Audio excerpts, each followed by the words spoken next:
Chair Farrell, we're set to begin. Yes, sir. Well, good evening, everybody. Welcome to the regular board meeting of the Rainbow District School Board for Tuesday, March the 25th, 2025. I want to welcome everybody who's joined us in the audience tonight, as well as all the folks that have joined us in cyberspace. We really do appreciate you tuning in and seeing all the great work that's happening with the Rainbow District School Board. So we'll start tonight with tonight's land acknowledgement. The Rainbow District School Board would like to acknowledge that we are on the traditional and ancestral territory of the Anishinaabeg, including Atikameksheng, Anishinaabeg, and the Wahnapitae Nations. We would like to acknowledge that we are situated within the Robertson-Huron Treaty of 1850, and we want to recognize the inherent rights of the Anishinaabeg that have maintained these lands from time immemorial. And we'll start tonight's meeting with the roll call. Director Bourget, go ahead, please. Trustee Dabowski. Present. Trustee Vero. Present. Trustee Gibson. Present. Trustee Cosmley. Present. Trustee McCauley. Present. Trustee Dewar. Present. Trustee Hunda. Trustee Corbier-Addison. Present. Trustee Clement. Present. Student Trustee Nuchtai. Present. And Student Trustee Wilson-Ziegel. Present. Thank you, Director. Our first item of business is the approval of the agenda for tonight's meeting. So I'll need a mover and a seconder that the agenda for the regular board meeting of March 25th, 2025 be approved. And that's moved by Trustee Dewar and seconded by Trustee Corbier-Addison. Any questions or additions? Seeing none, we'll call for the vote. Director, please. Trustee Clement. In favor. Trustee Corbier-Addison. In favor. Trustee Dabowski. In favor. Trustee Dewar. In favor. In favor. Trustee Farrell. In favor. Trustee Gibson. Sorry, I went ahead there. In favor. That's okay. Trustee Cosmley. In favor. Trustee McCauley. In favor. Student Trustee Nuchtai. In favor. And Student Trustee Wilson-Ziegel. In favor. Motion is carried. Thank you, Director. Next item on the agenda is preliminary declarations of pecuniary interest. And I'm looking around the room and online, seeing none. We'll move on to Section C, which is presentations. Tonight, we're joined by what a great-looking group of athletes in the back of the room tonight. So I'm going to turn it over to Director Bourget to introduce this fine group of athletes. Director Bourget, go ahead. So I'll be brief because I want to hear from the coach and the athletes and the principal, but I do want to say congratulations to our amazing champions from Lockerbie Composite School. You'll hear more about their incredible season very soon, but we're very grateful that you're here tonight, and we're very proud of your accomplishments. So this is our night to acknowledge your excellence and to celebrate with you. So thank you for being here, and with that, I will turn it over to Principal Lafreniere to introduce everyone and speak about their accomplishment. Hi everybody, thank you very much for having us this evening. My name is Ryan Lafreniere and I'm the proud principal at Lockerbie Composite School, and I'm also very proud to introduce members of our Lockerbie Viking community this evening. And as I say your name, come on up here and you can stand up at the front. I would like to bring up first Mr. Abels, teacher coach extraordinaire, who was part of our gold medal winning junior boys Nordic skiing champions. And Mr. Abels also was the convener of the OFSA Championships, which is the provincial championships that were actually hosted at Kiwi Park this year. And he and his crew of Rainbow staff and students did an amazing job of organizing the two-day event. But I would also like to bring up Gord Farrell, who was the recipient of the gold medal in the junior boys high school skiing category. I would like to, I would like to bring up Eden Abels, who was on our junior boys team, gold medalist on the team and 16th in the open category for Nordic skiing. I would like to bring up Cam Young, who came 3rd in the junior boys high school race. And I would also like to bring up Ewan Duncan, who came 2nd in the junior boys high school race as well. And this team was able to put together a silver medal in the relay competition as well. And I was fortunate to be able to see them win that silver medal. So without further ado, I am going to hand it over to our coach, Mr. Abels, to talk a little bit about the season. Thank you very much. Thank you for having us this evening. I've known these guys outside of skiing as well. They were all members of the cross-country running team in the fall before the ski season started. 3 of them were in my grade 10 science class first semester, so I saw them every day.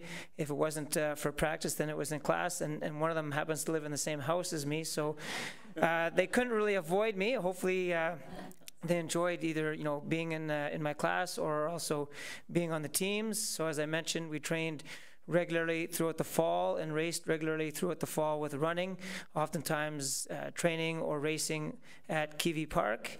And then once the running season, the competitive running season ended, we kept running, we kept training, so they were willing to keep coming out even though there weren't any more running races, and we were running at Kiwi Park, and then we were just waiting for snow, and once the snow came, we started skiing.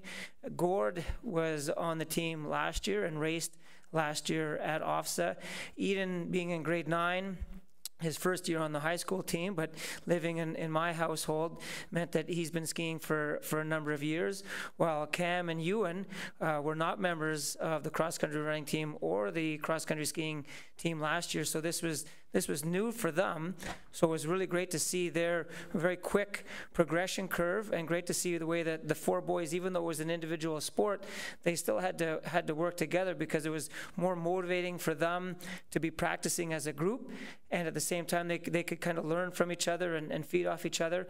And at several races this year, at the City Championship at Walden, the NOSA Championship in Sault Ste. Marie, and then of course, as Mr. Lafreniere mentioned, the OFSA Championship at Kiwi, they also got to do a relay, which is a pretty unique thing for an individual sport, and especially cross-country skiing. I've had this discussion with other coaches, and other coaches have tried to, instill this in them, and that the relays that they got to do this year, and especially the relay at OFSA, it's not something that's normally at cross-country ski events. Most cross-country ski events, there may be lots of people there may be hundreds of people there, but rarely do they get to work together on a team and be a part of a relay. So the fact that they were a part of a relay and they did so well, were one of the top teams in the province, and with a couple guys who were brand new to skiing and another guy that was in grade 9, and they had a great leader, Gord, coming back in grade 10, who they could always kind of look up to him. And I think they never got a chance to really realize how good they were, because they always had Gord or someone in front of them, and then all of a sudden they got to OFSA, and I was also caught by surprise when, not only were you guys still, in the same order they've been at every race they've been all year, and, no one else ahead of them, no one else ahead of them at the city race, no one else ahead of them at the NOSA race, and then, never expected no one else to be ahead of them at the OFSA race. So it was a really, really great season, really great group of guys. There were some other members of the team, senior girls and senior boys, who also competed at OFSA. But I'll start off, I guess, with Gord, who was the senior member of this team, and he can share a few thoughts about how his season went. Hi, I'm Gord. I'm just kind of talk about how we kind of had a home advantage this year, which obviously helped out a lot. So, like Mr. Abel said, I skied last year, and it was my first year skiing, so it wasn't the best, but it was still super fun. We went to OFSA at Lakefield, which was a pretty different course than we see here in Sudbury. It was basically just uphill for half and downhill for the other half, and so it didn't go great for me, but I think it really progressed my training and stuff like that, to then this year having it at Kiwi, where we've been training all year, and a lot, to say the least. So we did the course a lot, and we had just a lot of experience on that, and I think it definitely helped out a lot, and that's all I've got to say. Awesome, great job. Hello, my name's Eden. I'm in grade 9 at Lockerbie. I've been skiing for basically all of my life, and I really enjoyed the sport because it's high speed and very competitive. This year, I was very surprised, like my teammates and coach, that we were able to pull off something like this, and I was very proud of my teammates and myself. My favorite memory this year was probably at the NASA Championship, and during the relay, I really thought that I had a strong performance. Other than that, I'm really proud of my teammates for being able to make this happen. Hi, I'm Cameron. Thanks for having us today. This is my first year doing skiing, which I was really impressed with how I did at OFSA. First time ever was actually in the field at Lockerbie, and it was just the first snowfall, and it was very sticky. And I definitely fell a couple times, but that's okay. I got better and better as it went, and then we started going to Kivi almost every day, and that was a lot of fun. Although the first hill that I went up was definitely challenging, it got easier and easier every time. And to see my teammates and challenge them every race to try to beat my high score or beat my highest time and beat them was definitely something that drove me to train more and push through the big hills. But other than that, I definitely am going to enjoy next year, and see if we can do it again. But if we don't, we'll try our best and we'll push hard through the hard times of training. But thank you. I'll pass it to Ewan. Hi, I'm Ewan. Sorry. Hi, I'm Ewan. This year was my first year ever skiing. I went once in grade 8 and I wasn't very good. So I thought it'd be fun to try again this year, and I really surprised myself by getting second at OFSA. I really thought that I was gonna get like 30th or 40th, and I just looked at the podium and it said I was first before Gord came in, and that really really excited me. When I first came out on skis, it was at Laurentian, and I was really confident until I actually put them on, and I instantly fell over and really hurt myself. But then I got up and I kept going, and I spent most of the day learning the technique from Mr. Abels. And then by the end, I felt pretty confident to hit the first trail. And I practiced a bit at Kiwi, and then at our first race, I actually got 8th, I think, which really surprised me. And then going to cities and NASA with my teammates and us sweeping the podium almost every time felt really good. And that's pretty much all. Thank you.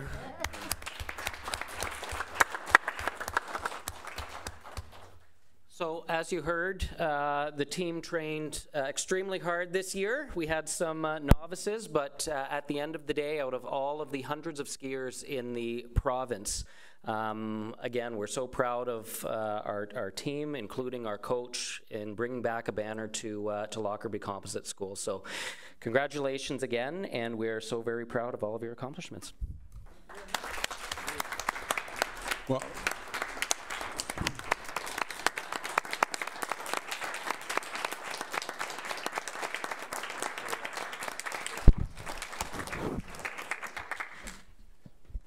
Well, you can't get away with just hiding now, because I know that there are a number of trustees that are around the table here, as well as some online, that either have questions for you or comments. So I'm going to open it up for any questions or comments to this wonderful group of students. Trustee Corby-Addison, go ahead, please. I just want to congratulate you all for a wonderful showing at OFSA, but to have hosted it as well is a big feat, and I'm sure there was many people in your staff involved, and going out to Coach Abels, that's a huge accomplishment to come home with a win for your team. Congratulations to you all. Keep training and keep skiing.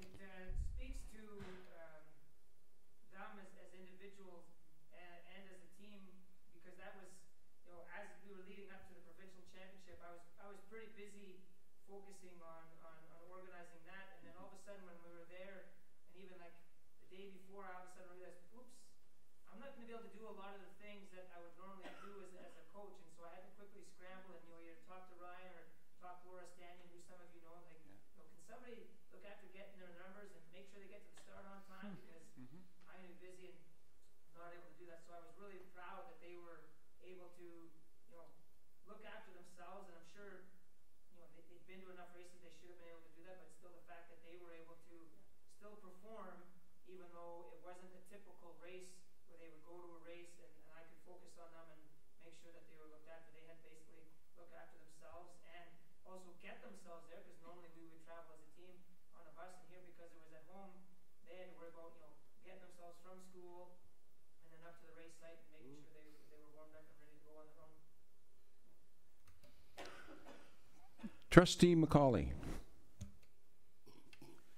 I just want to echo the congratulations that have gone out already, and I have a little bit of historical context, if it would. I have 2 grandchildren that ski competitively in high school, and they ski not at Lockerbie, obviously, unfortunately, but they're at Llewellyn, and they were both competing very strongly for a position in the upcoming race, and I went to watch a couple of them, and I can't believe those kids coming down the hill and how quick they are, and it just blows me away. And I know that cross-country skiing is extremely difficult, and the fact that you people have done it as well as you have is a credit not only to yourself but to your coaches, and especially to the rookies that have come in with no training at all. That is very difficult, because my backside and head has been injured many times trying to cross-country ski. So congratulations, and keep up the good work. Thank you, Trustee McCauley. Trustee Hunda. Thank you, Chair Farrell, to you.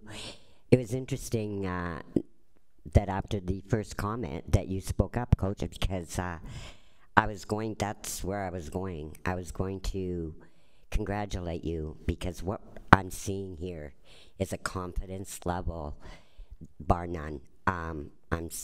You should be so proud of yourselves. What's showing here to us is how confident you are in yourself and how proud you are. And above all, that's the most important thing, but that comes from good coaching. So I think you need to thank your coach. I do myself, and I think it's incredible. What I love is your enthusiasm, and I hope that carries on. I hope you're all returning next year, and we're going to be watching. We're hoping for continued good luck, and I'm very proud of you. Congratulations. Thank you. Anything further? Trustee Nujitai, go ahead, please. Well, as a fellow Viking, I would love to further congratulate you all on this truly extraordinary accomplishment. I too have some cross-country running experience. I did not go quite far to go into the Nordic skiing category, but once again, I'd like to further echo all of those congratulations, and I truly do understand all of the hard work that I'm sure you guys have put into that, and hats off to you, Mr. Abels, for being a phenomenal coach. And I have ran cross country all 4 years, and it was such an amazing experience. And so I'm so happy that these past 2 years, 1 year for some, have been nothing but amazing, and I wish nothing but the best. And I'm just beaming with pride as a fellow Viking. Thank you. Thank you, Trustee Nujitai. Anything further from any other trustees? See online? Seeing none, thanks very much. So I just want to add my congratulations to Chair of the Board also. First of all, I look out and I see Principal Lafreniere, and being a principal for many years, I know how proud principals are when students have these great accomplishments. So really, really well done. It speaks to the great culture that's going on in Lockerbie, so well done to you. Mr. Abels, thank you so much for the time that you put in, the extra time, the extra hours. There are a number of people that have taught around this table and understand it's the commitment that you make to your students. It just goes beyond the classroom. So from all of us here, thank you so much for the extra time that you put in, and congratulations. It really does look great when hard work pays off like this, so that's fantastic. To the students, look, wow. Unbelievable. Like, you guys just make us all so proud, because we don't see students on a day-to-day basis. We do all this boring governance stuff, right? But why we're here is because of the work that you do on a day-to-day basis. And I know that you're athletes, but it wasn't easy for you to come here tonight too and speak about your accomplishments. And I can tell you right now, we sit around this table and we look at you and we say, we are doing great work at the Rainbow District School Board, because you guys really demonstrated how much character and integrity that you have, and your ability to work and so on and so forth is just incredible. I think it was somebody talked about you, and I think you talked about you fell down the first time and you got back up again. I would say to you, that's a great metaphor on life, right? Because the only way that you accomplish anything in life is you fall down and you get back up again and you keep trying. So a huge congratulations from all of us here at the Rainbow District School Board. We're so happy that you had so much success. We are going to be pulling for you so hard next year. And when you win next year, you come back and tell us again, will you? Right on. So once again, congratulations and thank you so much. And a big round of applause for this great team.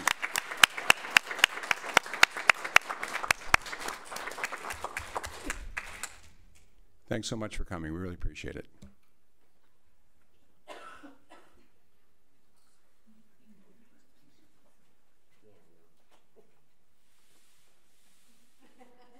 Not going to leave that, eh? Yeah, well, let's go to the gym. Yeah, let's hold it up, Ryan, so we can see it once. Oh, you can see it. It's don't come easy. Super duper. So for the trustees that are online, we just had Mr. Lafreniere hold up the banner so we could all see it here. So it's fantastic. What a very proud group of students and staff. Just a note for the minutes, Cindy, that I just want to note that Trustee Hyundai is now in attendance. Okay, thank you. We'll move on to our next section in our agenda, and that's presentations. And we're going to have a presentation tonight on Math Achievement Action Plan, and I'll turn that over to the Director to introduce it.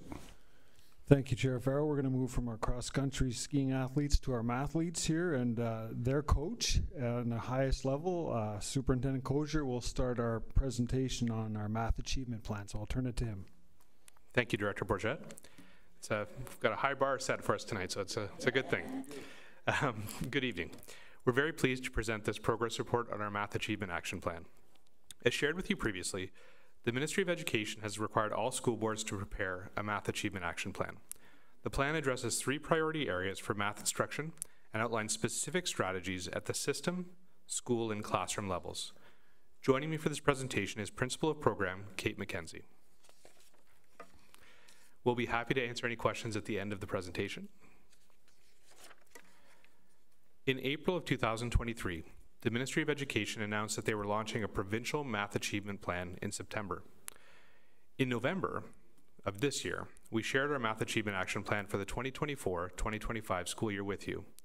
The plan provided an overview of how we will move student achievement forward in mathematics. Tonight, we're very pleased to provide an update of our 2024-2025 Math Achievement Action Plan, or MAP. We'll begin with a summary of the ministry requirements and directives related to the plan.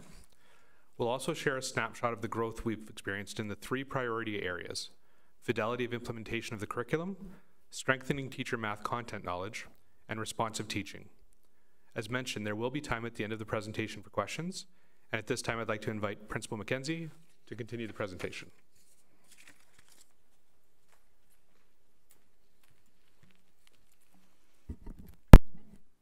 Thank you, Superintendent Kozar. Good evening. All schools are required to complete a math action plan with school level and classroom level strategies, as well as measurable outcomes to address the 3 priority areas identified by the Ministry of Education for improving mathematics instruction. First is ensuring fidelity of curriculum implementation and use of instructional and assessment practices with a proven track record of enhancing student achievement. Second is engaging in ongoing learning to strengthen mathematics content knowledge for teaching. And third is knowing the mathematics learner and ensuring mathematic tasks, interventions, and supports are relevant and responsive. In order to ensure alignment across the system, the school improvement planning process now incorporates the strategies from the Math Achievement Action Plan within the board priority of numeracy. All specific strategies have been selected at the board, school, and classroom levels. This ensures that resources and professional development can be targeted, intentional, and in place in all schools and classrooms. The following slides provide examples of what information is being entered into the ministry portal for the March 28th, 2025 Math Achievement Action Plan report. In each of the color-coded sections from the previous slide, we are required to provide specific information about the strategies being used by the board and how we will measure progress and success. Throughout the implementation of the Math Achievement Action Plan, we have provided support to schools, teachers, and students with coordinators, consultants, and coaches, resources, and professional learning opportunities. As the board math lead, Superintendent Kozar works with the provincial math lead to implement the ministry's vision of mathematics teaching and learning in Rainbow schools. He oversees all aspects of planning and implementation related to the Math Achievement Action Plan, and he visits math classes weekly to see math in action.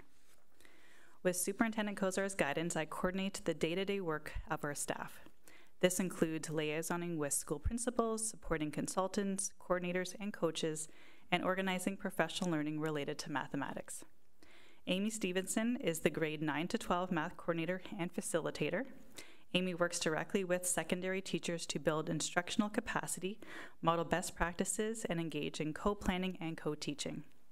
Richard Duffy works with intermediate teachers in grades 7 and 8 to provide continuity of instruction and practice. Like Amy, Richard supports priority schools while also being available to teachers across the system for on-demand instructional support and professional learning. Danielle Gagnon is our elementary math consultant who supports teachers from kindergarten to grade 6 to implement mathematics programming. Alongside Richard and Amy, Danielle leads the production of resources. She also works on system-level professional learning for teachers and administrators. As previously shared, the Ministry of Education identified priority schools based on the EQAO data from 2021-2022. In our board, we have 23 priority schools. While all of our schools receive math support, priority schools receive additional direct coach and consultant support. Because EQAO data was used as the determining factor for the selection of priority schools, the ministry has focused on grades 3, 6, and 9 as the cohorts to be reported upon to determine the effectiveness of the implementation of strategies at the system, school, and classroom levels. Along with our board math lead, system principal, and coordinators, consultants, our math coaches provide direct, on-the-ground support in identified priority classrooms and schools. Each priority school has a math coach or consultant coordinator attached to it. Direct support is provided to each school in all areas as the math coach works in conjunction with school administrators and classroom teachers. The math coaches also provide targeted interventions for students where needed. 53% of teachers kindergarten to grade 12 indicated on the February Math Achievement Action Plan survey that they have worked with a math coach or consultant this year. This is the list of priority schools identified by the Ministry of Education. These schools receive specific targeted support from our math coordinators, consultants, and coaches to ensure strong, consistent mathematics instruction. The Math Achievement Action Plan is online, allowing the ministry to review our plans as well as our pre- and post data collection. A number of data sources are being used for local planning and monitoring purposes, including EQAO and report card data related to student achievement. Attendance rates and information about students' perceptions of math are also considered. The ministry's focus for data is on students who are currently in grades 3, 6, and 9, aligning with EQAO assessments. Some of the initial data we collected is from the end of term 2 of the last school year. As part of the ongoing work to support the Math Achievement Action Plan, survey data is being collected 3 times, November, February, and June, to support the implementation, planning, as well as evaluation of our 2024-2025 Math Action Plan. Parents and guardians, as well as teachers who provide mathematics instruction in all schools, K to 12, were asked to complete a brief survey to share their input and feedback by February 28th. Math priority schools were also asked to have their grade 3 and 6 classroom teachers and grade 9 teachers of mathematics have their students complete a brief survey as a way to get to know the mathematics learners in our schools. You will hear more about this throughout the presentation. As mentioned in the fall, we made changes to our Math Achievement Action Plan based on what we learned in our first year of planning. After reviewing the data and considering the strategies and resources that were having the greatest impact on teacher practice and student learning, we updated our action plan to emphasize those that were most effective. This includes strategies related to teacher, professional learning, as well as specific actions in our schools and classrooms that support student success. Specifically, we introduced math demonstration classrooms this year. Our math coaches are the demonstration teachers.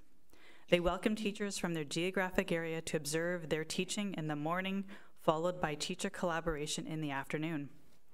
By narrowing our focus, we are able to support and promote best practices and resources to have the greatest impact across the system. This narrowed focus also ensures that our professional learning can be specific and consistent, building capacity in classrooms across the system. Visits to our math demonstration classrooms began in November and continue to be scheduled every Thursday.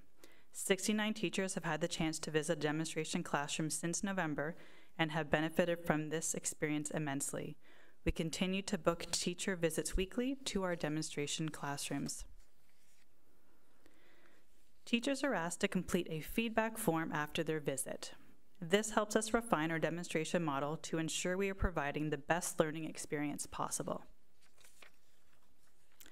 After visiting the math demonstration classroom, 71% of educators indicated that an extensive amount of new learning occurred. When asked what impact the visit had on their ability to support students who may be struggling in mathematics, 93% responded that it made an impact on their practice. 100% of teachers responded that they would recommend visiting the demonstration classroom to their colleagues. Here is an example of feedback that we received from educators. I was at the beginning stages of implementing the scope and sequence. My visit helped me better understand it, which has supported me in covering all the strands, helped set the pace of teaching, as well as integrate the schedule into my long-term plans. I really benefited from this experience. From another educator, we heard that from my visit, I learned more about the three-part math lesson and how to structure it using MathUp and Mathology. I learned more about the resources that are offered to teachers on the K-8 math website. During this time, I also learned about the shared reading and math method to improve my students' problem-solving strategies. Let's focus on our first priority in the Math Achievement Action Plan, ensuring fidelity of curriculum implementation and use of instructional and assessment practices with a proven track record of enhancing student achievement.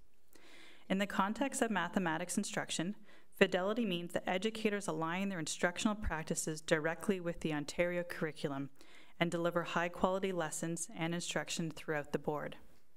As mentioned in November, you can see that we were intentional in the specific strategies being implemented at the board, school, and classroom levels. These strategies were selected for a number of reasons. First, they align with one another at each level. Secondly, they meet an identified need within the system of providing clear, curriculum-aligned instruction that includes high-impact strategies. By creating and providing resources for teachers at a board level, supporting principals to ensure that long-range planning is clearly connected to curriculum and best practices, and then supporting teachers in the use of proven and impactful instructional and assessment practices, there is a continuity of support and practice throughout the system. Some of the resources educators are using have been highlighted in previous presentations, including a scope and sequence for math instruction for grades 1 to 8 and our RDSB K-8 math website. So here is an example of the scope and sequence for grade 6. You can see that the team has provided suggested timelines for instruction in different areas. In curating this resource, the team carefully considered how skills build on one another and how to structure the year to make sure that students develop and build their math understanding in a logical sequence. This structure ensures that key concepts are revisited throughout the term and that complementary topics are taught in sequence. This provides educators with a strong framework within which to teach and which can be adapted to the specific needs of their students. 86% of educators indicated on our February survey that they refer to the scope and sequence for grades 1 to 6 or mathematics spiraling document for 7 to 9 when planning their mathematics instruction. Embedded in the scope and sequence document are lesson plans, resources, and assessment tools that support instruction around specific concepts. This includes links to multiple resources to ensure that teachers are well supported, but can still make decisions about how to best serve their students in their classrooms. When asked for feedback around the scope and sequence, a grade 4 educator responded that the RDSB math scope and sequence has been essential in shaping my approach to teaching grade 4 math. As a new teacher, it has become my teaching cornerstone, providing the direction I need to take in order to support my students. With its variety of instructional supports and assessment options, the scope and sequence is truly a one-stop shop that offers everything I need in one place. Here we can see an example of the RDSB K-8 math website. This website continues to evolve each year to be responsive to educator and student needs. As you see at the top, there is a live link that brings teachers to the math scope and sequence. This website contains RDSB created resources, information, videos, photos, and live links to ministry resources. At the top of the website homepage, you will also see tabs that bring you to more professional learning around curriculum, the math block, assessment, intervention, and reporting, mental math, building automaticity with facts, and more. The second priority defined by the ministry relates specifically to professional learning and building educator content knowledge in mathematics. We know that teachers who understand math content are better equipped to understand how students learn and are able to teach them effectively.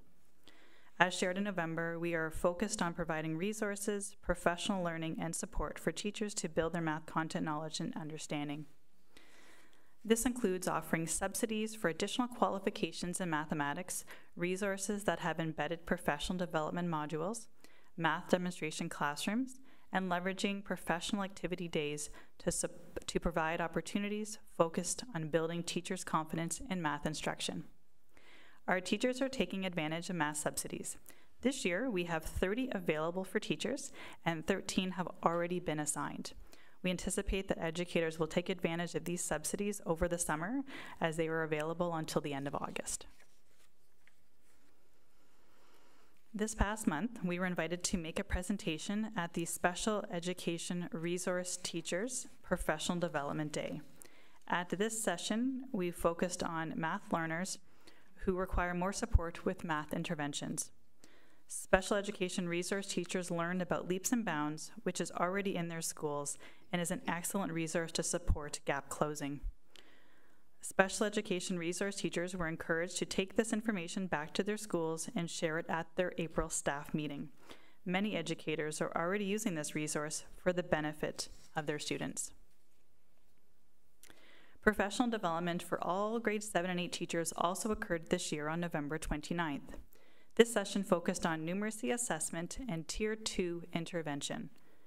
As you can see on this slide, the session helped educators determine who needs more time and support, with which concept and skills, when this work can be done, and what resources can be used. We are also very excited about our upcoming PA Day on March 31st around Universal Design for Learning. Our math consultant, coordinator, and coaches will be presenting 3 math sessions, 2 in Sudbury and 1 on Manitoulin Island. These sessions will provide teachers with the knowledge and strategies needed to effectively implement Universal Design for Learning to meet the diverse needs of students with special education identifications. Last fall, members of our team participated in the Parent Involvement Committee Parent Engagement Evenings held at Sudbury Secondary School, Little Current Public School, and E.B. Ellis Public School. Over 250 families throughout the board came together to learn how to support their children in math, language, and mental health. Our math team led activities to show parents how they could support their children in learning math at home. Some sessions were geared towards children ages 4 to 7, with activities focused on counting and number quantity. After trying these activities, families received the resources to continue the fun at home. In addition to number recognition, counting, and quantity activities, beginning addition and subtraction activities were modeled for parents. Here's an example of a fresh twist on a traditional card game of Go Fish. It's called Make 10 Go Fish. Instead of matching a pair of numbers, the goal is to ask for a card they need to make 10. For example, I have a 3, do you have a 7? By modeling these fun activities, parents see the educational opportunity that math games offer. Of course, gathering data about content knowledge is a key component of the second priority in the Math Achievement Action Plan. In February 2025, educators from kindergarten to grade 9 who taught mathematics were surveyed again about their use of the high-yield instructional strategies and resources for math instruction. This data, which was required for ministry reporting purposes, will be shared with principals to inform school improvement and professional learning plans. There continues to be an overall increase in the use of the high-yield strategy since we last surveyed educators in November 2024. We have seen the greatest gains in the use of success criteria with a 9% increase, problem-solving tasks with an 8% increase reported, and teaching about problem-solving with a 10% increase overall. Problem-solving tasks and teaching about problem-solving are described as follows in the high-impact instructional practices in mathematics document prepared by the Ministry of Education. Problem-solving tasks and experiences can provide opportunities for students to reason, communicate, represent, and connect, as well as to justify their thinking. Teaching students about problem-solving means talking to them about productive struggle, about making mistakes, and about adaptive reasoning. By valuing struggle, educators can help students understand that difficulties, misconceptions, and errors are all a natural part of learning. We are pleased that we are continuing to see gains in year 2 with only 3 months between the surveys. The Math Content Learning Series is a webinar presented by the Ministry of Education's math team. The topics each month range from algebra and arithmetic thinking to grade 9 to developing proportional reasoning in grades 3 and 6. This virtual learning series is excellent professional development for our math consultants, coordinators, and coaches. This learning builds even more capacity within our math team so that they are better equipped to support the math needs of the system. The third priority identified by the ministry is focused on the importance of knowing the students we are teaching and providing them with instruction that is meaningful, impactful, and timely. We continue to work at a system level to review data from multiple sources in order to inform our planning and actions, as well as to direct support to specific schools and cohorts of students. We've done explicit work with principals and with teachers during PA days around examining their EQAO data and considering which students are succeeding and who require additional support. Working with our math coaches, consultants, and coordinators, we have also developed common math tasks that are being implemented in grade 1 to 9 classrooms. These common tasks allow us to consider best practices and adjust our teaching to ensure we are meeting students where they are in order to move forward. When developing these common tasks as a math team, the high-yield instructional strategies are considered such as learning goals and success criteria, as well as the categories of the achievement chart, such as knowledge and understanding, thinking and application, as well as communication. Our math coaches engaged in moderated marking of the student work samples, allowing us to develop a bank of exemplars so that teachers can see what a student response would look like at a level 1 to level 4. The System Math team has created diagnostic assessments in all grades from 1 to 9 that allow teachers to quickly identify where their students are highly successful and where more teaching and learning is needed. Let's review some of the tools that are used in our classrooms and discuss how they support improved student achievement. The broad diagnostics were intended to fulfill 3 primary objectives: measure, inform, and act. By using student data, we not only gain a greater understanding of the needs of our learners, but also how we can focus our instruction to close gaps quickly and efficiently. As outlined here, the diagnostics allow teachers to take the temperature with respect to students' overall performance in mathematics. With this information, teachers learn specific student and classroom strengths and needs. This data guides next steps for instruction or intervention. The data, therefore, becomes an immediate catalyst for instructional decision-making and student learning. When developing the broad diagnostics, a number of factors were taken into consideration. We wanted to ensure that it was easy for teachers to administer, providing valuable information to support teaching and learning, and that the data was presented in such a way that teachers could dig deeper into the needs of their students. Based on the success last year with our grade 3, 6, 7, 8, and 9 broad diagnostics using KnowledgeHook, we determined that KnowledgeHook would again be leveraged this year for the broad diagnostics for grades 1 to 9. The ministry requires school boards to purchase a digital tool to support student learning based on a number of criteria. KnowledgeHook was selected from the ministry list of approved tools for use in Rainbow schools. We adopted this platform several years ago, making it the ideal choice. It was already familiar to our teachers and students, and we could build on our previous work with this tool. KnowledgeHook offers the following benefits. So KnowledgeHook is a digital platform. This allows for easy collection and sharing of data. KnowledgeHook mirrors many aspects of the EQAO assessment. Students are familiar with the style and format of this digital tool.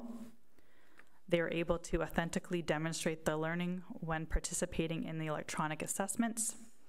We have taken care to ensure that the platform does not act as a barrier for students to show their knowledge and skills. While KnowledgeHook is the platform used for broad diagnostic assessments, the content and questions were carefully curated by Rainbow teams. Questions were selected not only to gather data, but also to highlight specific tools, resources, and representations that demonstrate math thinking along a broad spectrum. After the broad diagnostic is completed, the data collected is reviewed by school-based staff and coaches to identify trends. Here you can see a particular question highlighted in green, meaning the students were successful. Where there are greater areas of white, those are the areas we need to work on. In this graphic, we notice that fractions and inequalities were areas of particular need. The assessment was just administered once more this year to provide 2 data points for comparison. The response from both teachers and students has been very positive. Students have been highly engaged and motivated when completing the assessment, and teachers have appreciated the ease of administration and the data that is being provided. As mentioned, the broad diagnostic assessment was just re-administered in February for students in grade 3 and 6 at our math priority schools. The questions highlighted in green mean students were successful. Again, where there are greater areas of white, those are the areas we need to work on. In this graphic, you will notice the last column shows the percentage change of growth for each student when comparing their current score to the fall results. In the fall, a number of students in this cohort were below grade level. With intentional instruction and intervention, gaps were closed. More students achieved success. Along with the student achievement, we want to know if students see themselves as mathematicians and have a positive mindset. Not only do students need the skills to be successful in mathematics, they need to be confident in their ability to complete challenging tasks and problems. We know that confidence and competence are closely linked. We need to model and build students' ability to persevere while also giving them the skills they need to be successful. With this in mind, we work with the schools and teachers to provide varied opportunities for students to engage with math and strategies to build student resilience and tenacity when working through problems. As mentioned, students are also asked to complete a brief survey 3 times during the school year: November, February, and June. The information from the final survey will conclude our ministry reporting requirements for this school year and will help determine areas of growth and areas of need for the next school year. The survey data has already had a positive impact. We were able to allocate support and resources where they are needed the most. As you can see from this data, in grades 3 and 9, we have seen some improvement in students' confidence in mathematics since the fall. Grade 6 remains an area where there is opportunity for growth. The Ministry of Education requires school boards to gather data regarding parent attitudes about math instruction. This is done through surveys. The first survey was administered in February, and the final survey will be administered in June. The survey asked parents about how satisfied they are with the resources provided for their child's math learning. Are they aware of the specific math programs being used in their child's classroom? And what other resources or activities would support their child's math learning? When looking at the data, more than 65% of parents responded yes when asked to respond to the statement, "I am satisfied with the resources provided to support my child's or children's math learning." The specific math programs used in school that parents were most aware of were Knowledge Hook, Math Up, and Mathology. These math programs were purchased to support educators and students. 49% of parents indicated that they would love to know more about websites that support math learning at home. We will continue to promote all the great websites that the ministry has listed for parents. While this data is required for ministry reporting purposes, it also allows the central math team to understand how parents view math learning and how we can better support them to support their children at home. I'd like to thank the team for their ongoing work to further mathematics learning in Rainbow Schools. As a prior math consultant and someone who is very passionate about mathematics and math education, I am extremely pleased and excited at the gains we are making. By fostering fidelity of implementation, building teacher capacity, and engaging in responsive teaching, we are working to ensure that every student is a successful math learner. At this time, we would be happy to answer any questions. Well, thank you, Principal McKenzie, for this very detailed and informative report. I will open it up for questions for any trustees. Trustee Clement, go ahead, please. I don't like math. I hope this helps a lot for the kids that say, I don't get it. And I see here where you'll have those things. And you have a survey here where, is that a survey of the kids? That's it? Yes, so we did survey students as well as parents and educators in grade 3, 6, and 9. Okay. And just another question. I have this little follow-up. I got 2 grandkids, right? One's 11, one's 8. One, the 11-year-old is an avid reader. She reads like crazy. Teases her younger sister because she had a hard time reading. But her younger sister has ADHD, and she goes through math like this. She really gets it. So she teases her other sister around math, where she squealed on her, and the parents didn't know she was struggling in math like this. I mean, struggling. So now she's why this had to be pointed out to her. This is in Toronto. So why this had to be pointed out like this. So now she's got extra work and that kind of stuff. But she just doesn't get it. And for a lot of kids, that's just what I find. The brain just doesn't function. I had 3 grown kids who all went in 3 different directions in math. So it's not for everybody. So I'm hoping that these newfound ways of teaching the kids to get it will come to fruition. Thank you. Thank you, Trustee Clement. Any further questions from trustees? Trustee Hunda, please.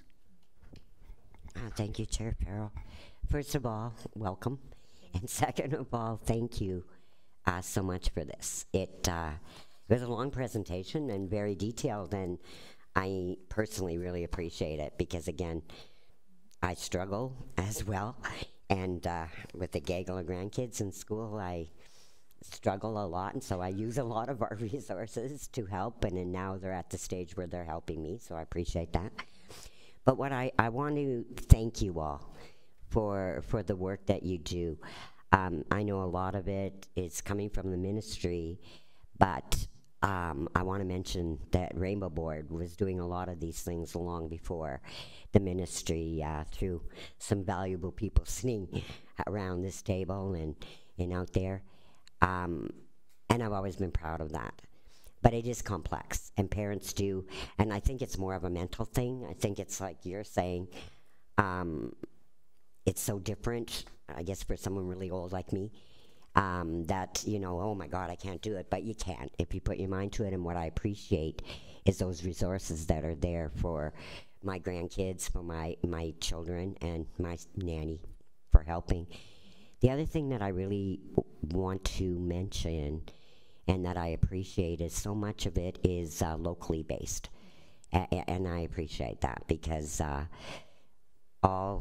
think we all know that all cities, all places are different.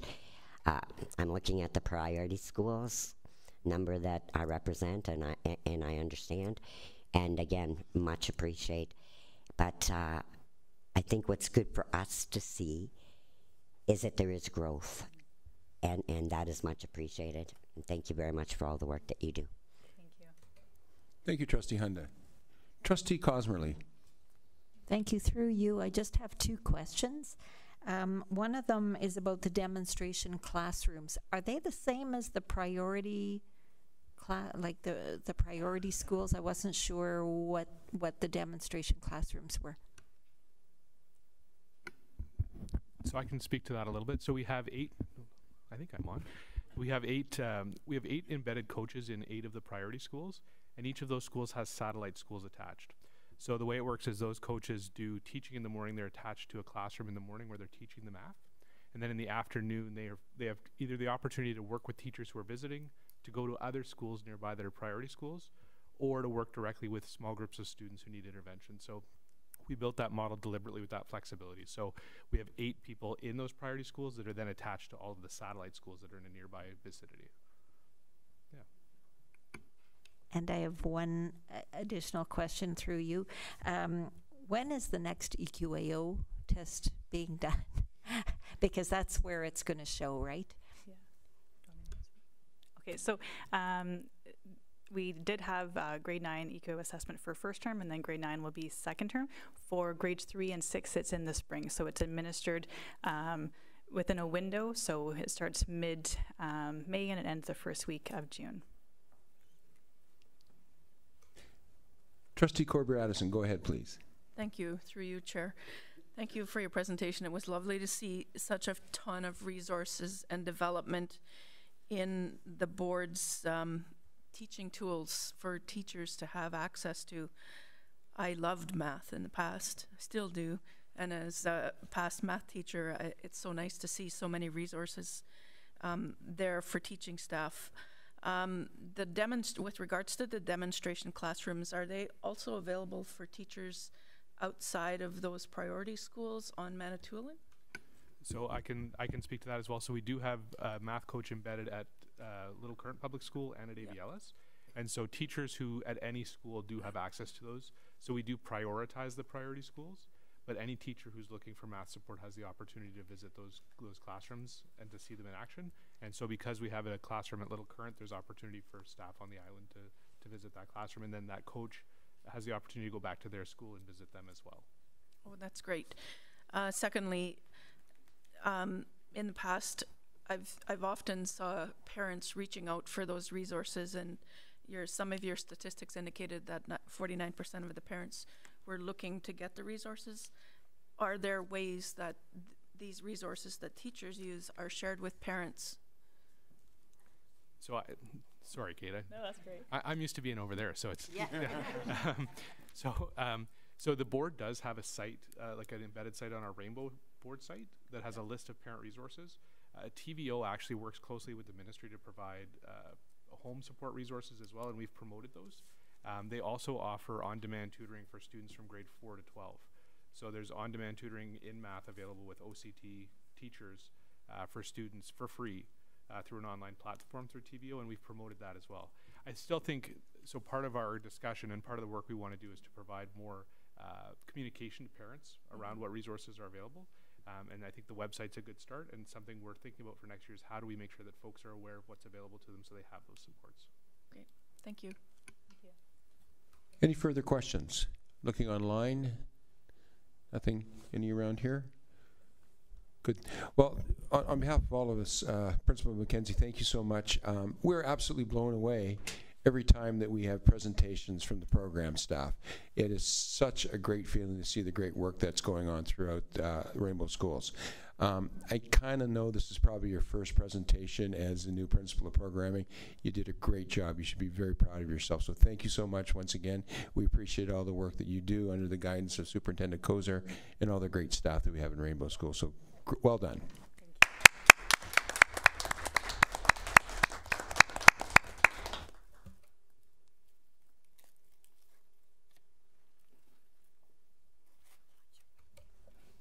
Okay, we'll continue with our agenda now. We are on Section D, report from closed meetings of the board. There's none at this evening.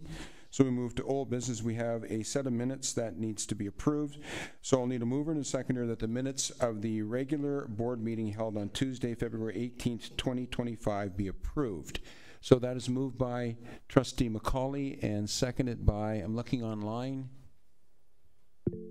Trustee Dabowski. Thank you very much. Are there any errors or omissions or changes that we need to make at this time? Seeing none, we will call for the vote. Director, please. Trustee Clement? In favor. Trustee Corbier-Addison? In favor. Trustee Dabowski? In favor. Trustee Dewar? In favor. Trustee Farrow? In favor. Trustee Gibson? In favor. Trustee Hunda? In favor. Trustee Cosmerly? In favor. Trustee McCauley? In favor. Student Trustee Nuchtime? In favor. And Student Trustee Wilson-Ziegel. In favor. Motion is carried. Yes, and continue with the agenda under old business number two, reports and recommendations from board committees. There are none tonight. Moving on to new business, we have a motion to consider. As we know, the Ontario Public School Board Association Education, Labor Relations and Human Resources Symposium is occurring in Toronto on May 1st and 2nd, I believe, of 2025. This motion is to send trustees that are interested to that symposium. So I'm looking for names for this at this point in time. I believe I have Trustee McCauley. Thank you. Trustee Hunda. Anything further online? Trustee Farrow also.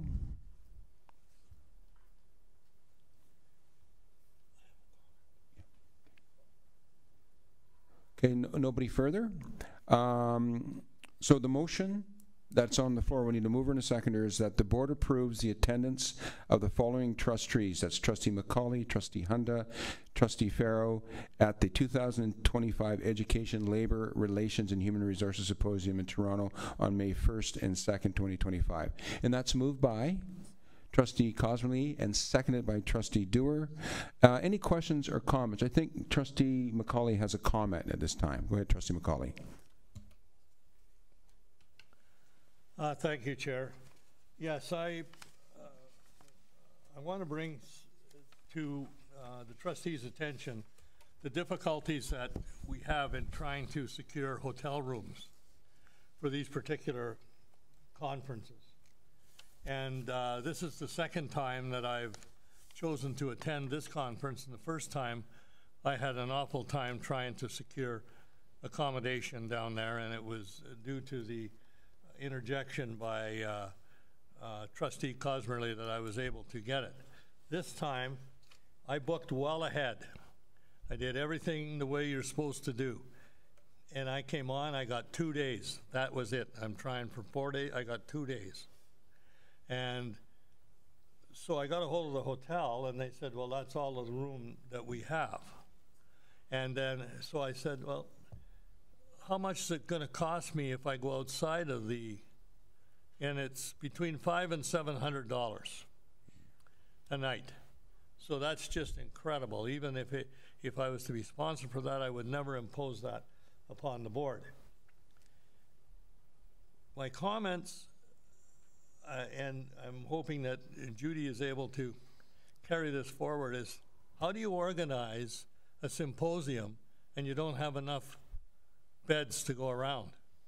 I don't understand that. I've been involved in a lot of conferences, big conferences, dealing with province-wide and whatever, and never had that kind of a problem, and especially early on, before it's even come out.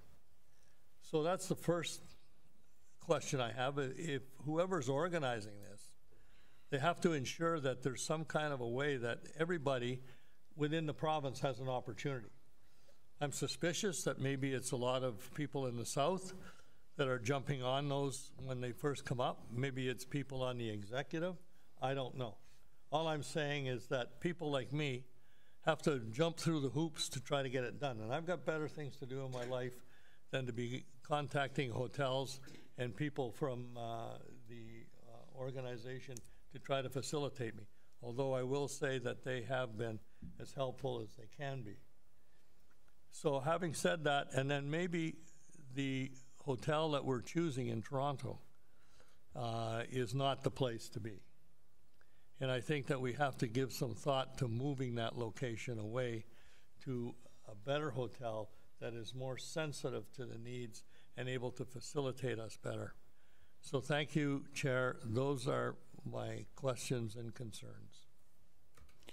Thank you, Trustee McCauley, and I'm sure that there will facilitate a discussion between yourself and myself and Trustee Cosmerly about some of the concerns that we've spoken about, so I really appreciate that very much.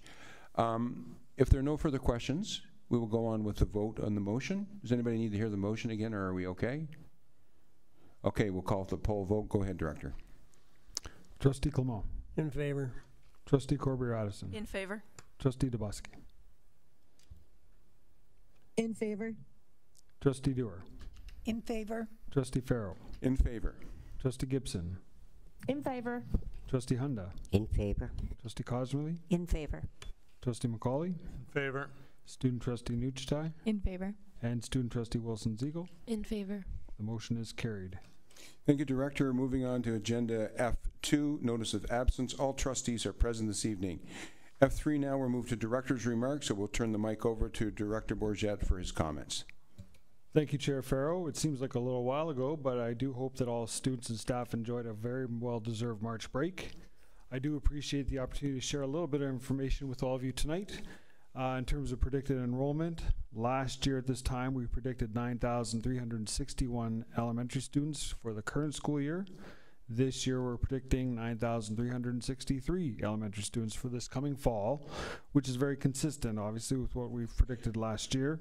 At the secondary level, last year we predicted 5,020 students for this year, and this year for the upcoming fall we're predicting 5,025 students in the secondary level for next year.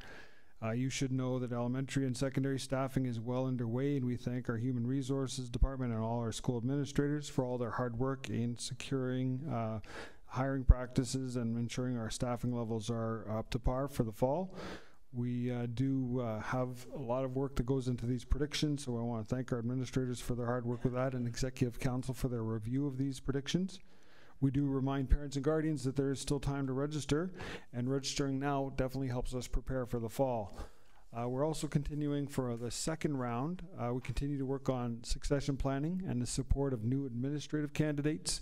So we'll be running a second eligibility process for teachers interested in administrative roles, and that'll occur this spring.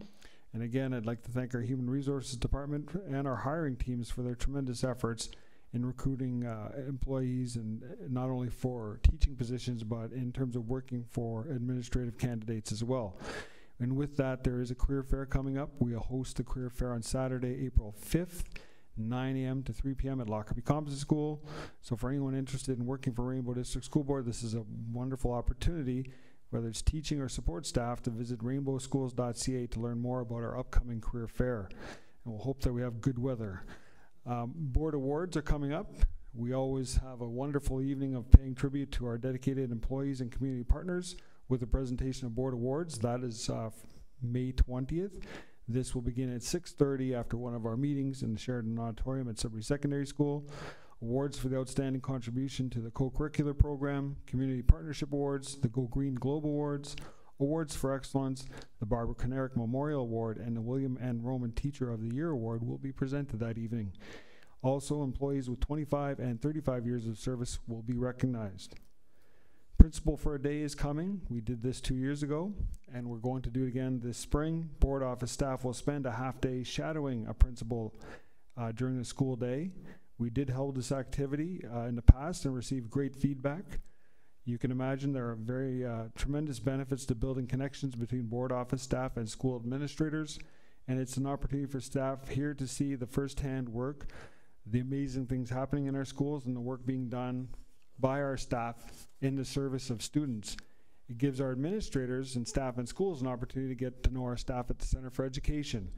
And it's an experience that I would characterize as a powerful day of sharing and learning for all. Our retirement dinner will take place on Tuesday, June 3rd, and we certainly welcome the opportunity to celebrate our retirees. We did have a little bit of conversation about EQAO and OSSLT, which is the literacy test. Preparations continue for the next round of these tests. Our staff and students are hard at work preparing for both. And as you know, successful completion of the Ontario Secondary School Literacy Test or course is a requirement for graduation. I just want to take a moment to thank our coaches and volunteers, not just in athletics, but in all areas. It could be robotics. I know Student Trustee Wilson Ziegel's working hard on that. It could be drama, dance. But we did have a bit of an athletic theme tonight, and that winter sports season just concluded, and with tremendous success as you saw tonight. So I do want to thank, regardless of the endeavor and extracurriculars, whether it's athletics, arts, or robotics, as I mentioned, and many, many others, our dedicated coaches and our dedicated students who are sometimes athletes or mathletes or a variety of different endeavors. Certainly want to extend our congratulations and gratitude to all the participants and all of the volunteers and coaches and supervisors who go above and beyond for our students. You know, it's certainly a foundation that's laid for future success, and I'll give you a couple of recent examples. This is one of those include but not limited to moments. Some of you may know Silas Swords, former Llewellyn and RLBD student, who completed a very successful season at the University of Michigan. This is after representing Sudbury and Canada at the Olympics in Paris as the youngest member of our Canadian women's national team. She was just named to the Big Ten Conference all-freshman team and played extremely well in the March Madness tournament. And even on a bigger scale, Tracy Fleury, congratulations to Lockerbie and McLeod graduate Tracy Fleury, formerly Tracy Horgan, who is a member of the Canadian team that just this weekend won the Women's World Curling Championship. She continues to build on an outstanding athletic career. This is her second World Championship, and these are athletes that competed in Rainbow Schools and Sudbury District Secondary School Athletic Association events. So along with that, I do want to extend a very warm welcome to Chris Virilli. Chris is the new athletic administrator for the Sudbury District Secondary School Athletic Association. As you know, Dave Makala, who's had an outstanding career, will be retiring this year. So Chris is beginning in the spring sports season to be mentored by Mr. Makala. He's very fortunate to have such an amazing mentor. But Chris himself brings a wealth of experience in sports administration and event coordination to this position. He will play a vital role in advancing programs through a greater Sudbury area in partnership with school boards, schools, coaches, and athletic associations.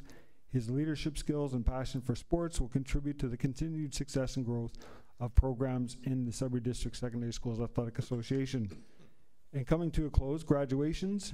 Trustees' plans are well underway for graduation ceremonies. We are compiling a list of dates. You do have that in your backup. And we'll reach out to you to confirm your attendance. I know that you have busy schedules, but if you could take a look, we always want to make sure that we have a trustee and or a representative from the senior team here at this table at each and every Rainbow School graduation.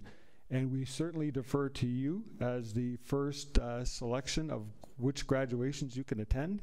And we happily either join with you or fill in where you cannot attend. So as such, if you can kindly get back to us about what your intentions are for what graduations you wish to attend, we will do some planning on our part to make sure that we're part of all the celebrations in each and every one of our schools. It's a very rewarding time of year as we watch students proudly come forward to accept the diplomas or move from grade 8 to grade 9, because they work so hard to achieve that. And it's certainly one of the highlights of our year in any given year.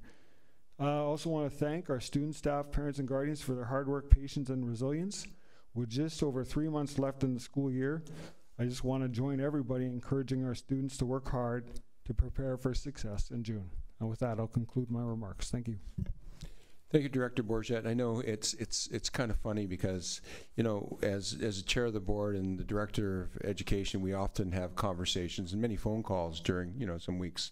And often our conversation turns to sports, into basketball, because of the mutual love of basketball. And we talked really this week about the incredible showing that the Silas Swords had in the NCAA tournament. So just wanted to echo my congratulations to her, as well as Tracy Fleury.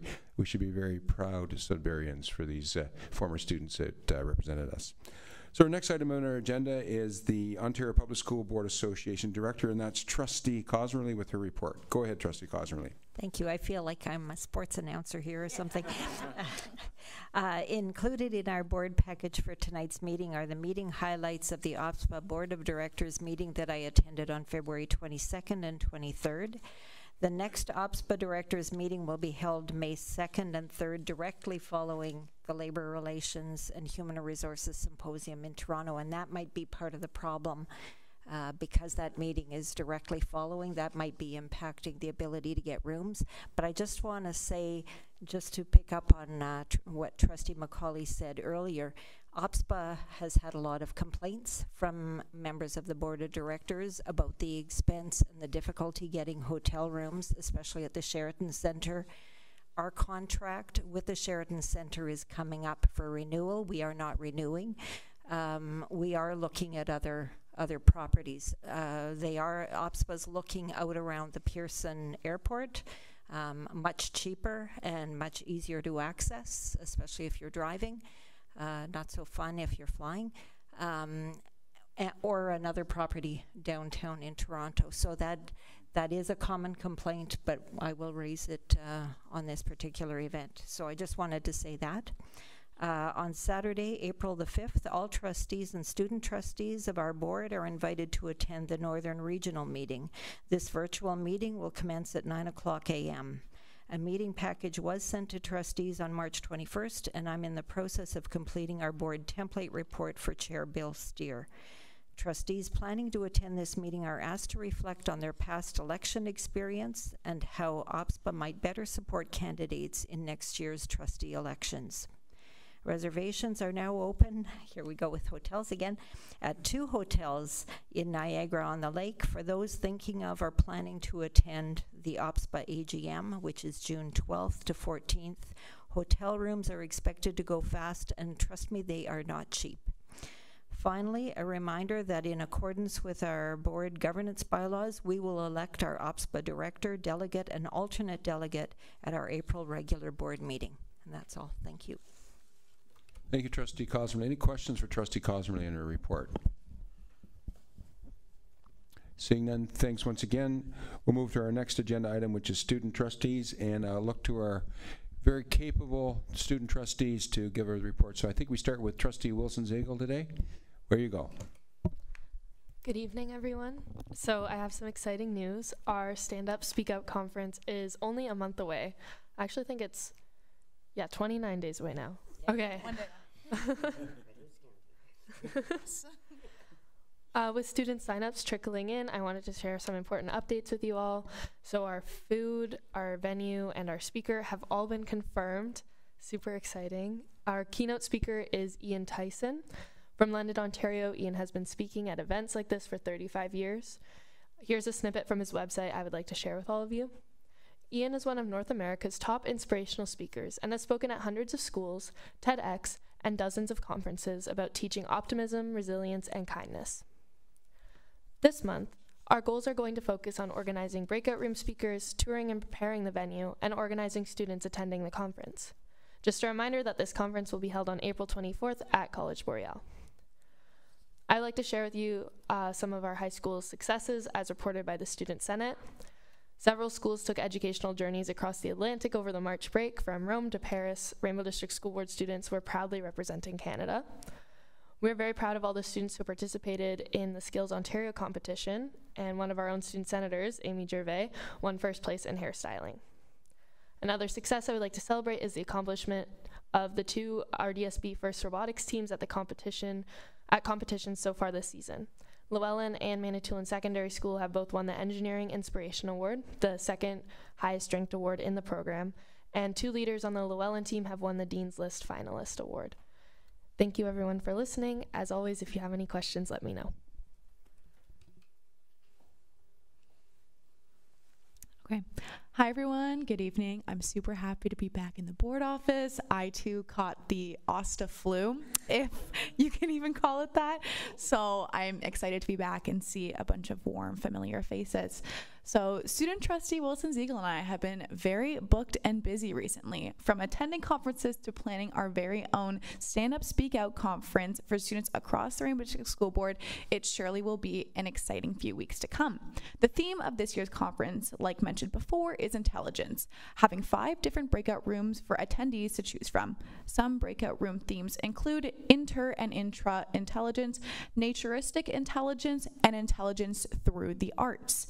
We've had over 2 presentations over the past few meetings inspecting the budget to properly distribute all funds evenly. With the stress of exams slowing down and student success being on the rise, our senators have been nothing short of informative during this month's past meeting taking place on March 3rd.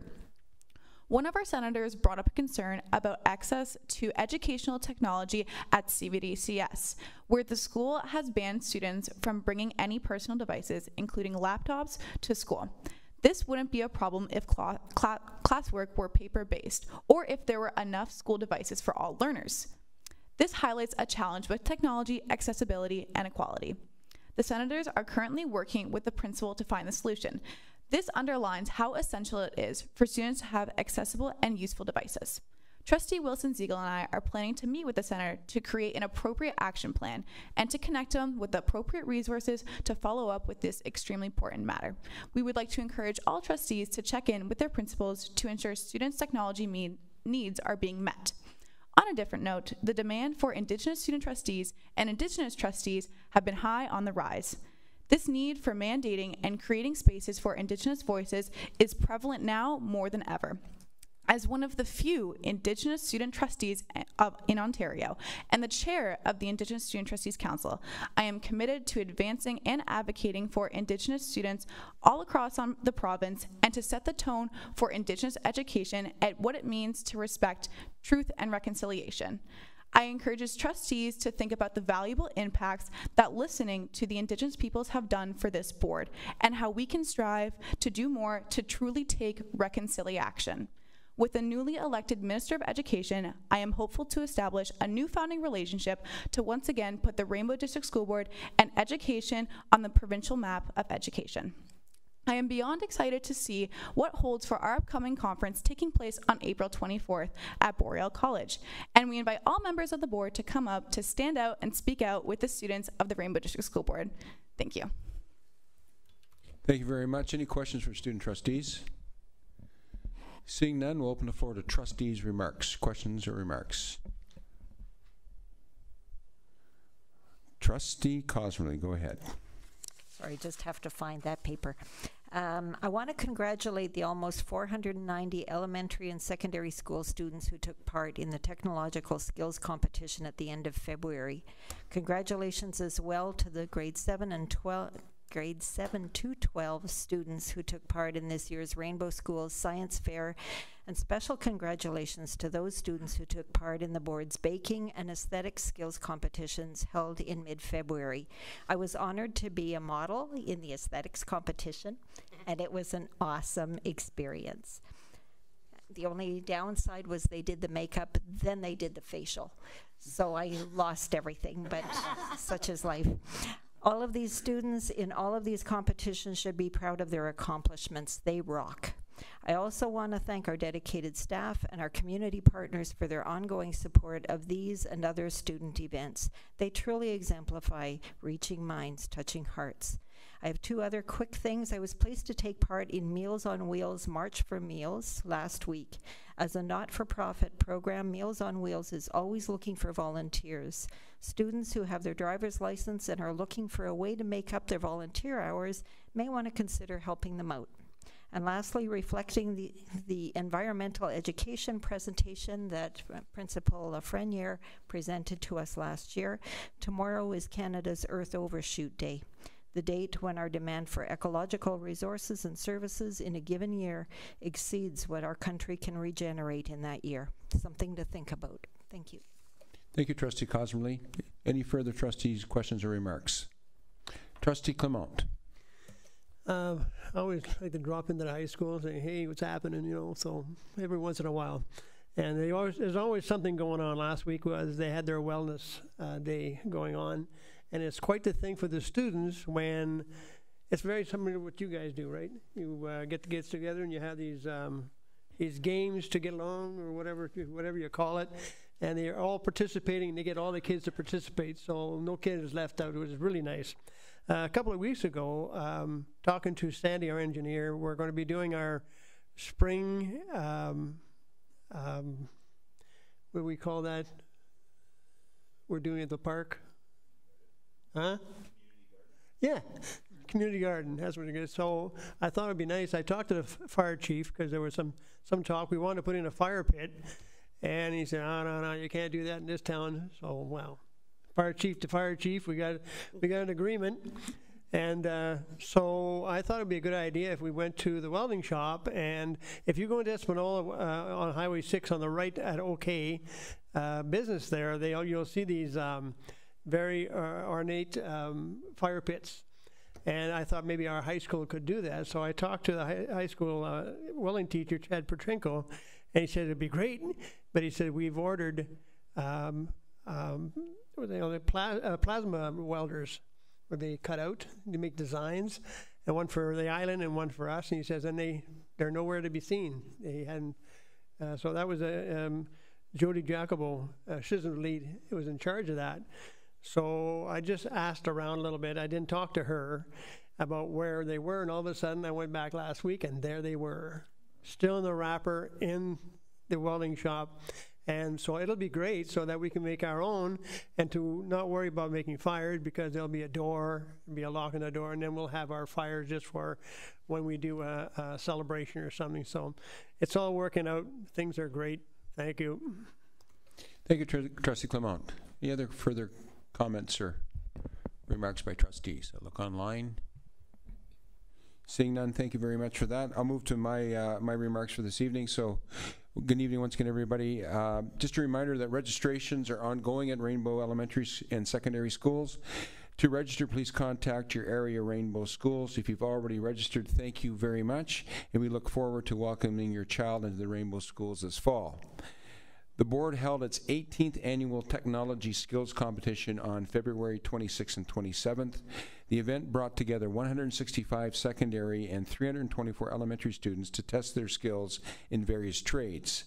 Students were vying for the opportunity to compete at the Northeast Qualifier on April 5th in North Bay, or the Skills Ontario competition on May 5th and May 6th in Toronto.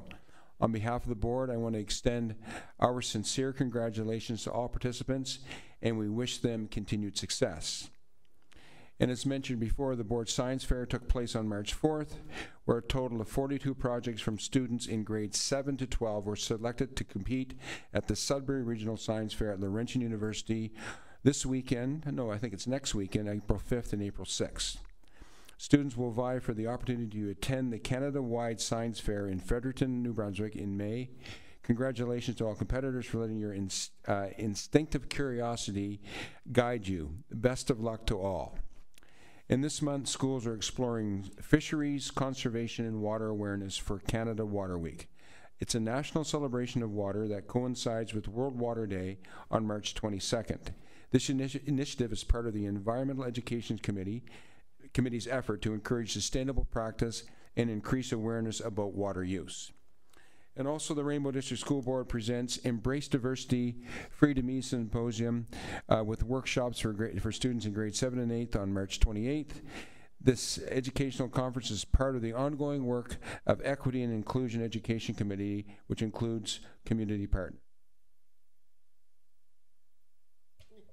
Somebody shut me off. It was Mr. McCauley. It was Trustee McCauley who shut me off. I know it.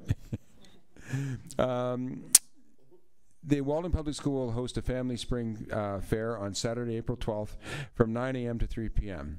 Admissions is $5 for adults and free for children.